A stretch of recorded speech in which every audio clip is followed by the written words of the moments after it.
Deməli qızlar, əzələ daxili inyeksiya vurulur 90 dərəcə bucaq altında. Əzələnin xarici bayır səthinə vururuq. Yəni əzələni xəyalən 4 hissəyə ayırırıq. Baxın görürsüz, əlimizi qoyanda belə o bizə verir yerin vurulma qaydasını. Bu qoyulan nizadan da əlavə bir 4 hissəyə ayırırıq. Yuxarı xarici bayır səthinə inyeksiyanı icra edirik və nə edirik? Biraz yaxınlaşdır zəhmət olmasa. İynəni, baxın elə xəstə var ki, narahat xəstədir də, iynəni heç batırmadan o əzələsini yığır.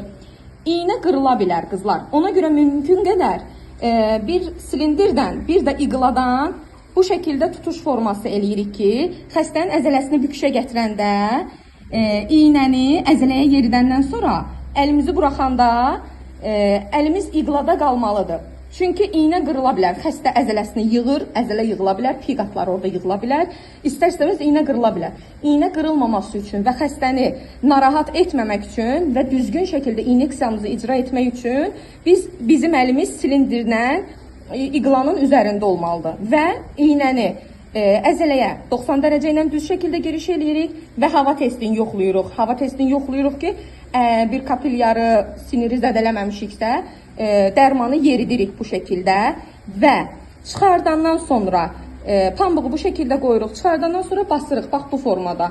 Yağ iynələrini ovuşdurmaq olmaz qəti surətdə, qan tərkibli iynələri ovuşdurmaq olmaz. Yox, sən vur, vurum mən, görmək istəyirsiniz? Tamam. Yaxşı qızlar, onda mən göstərirəm.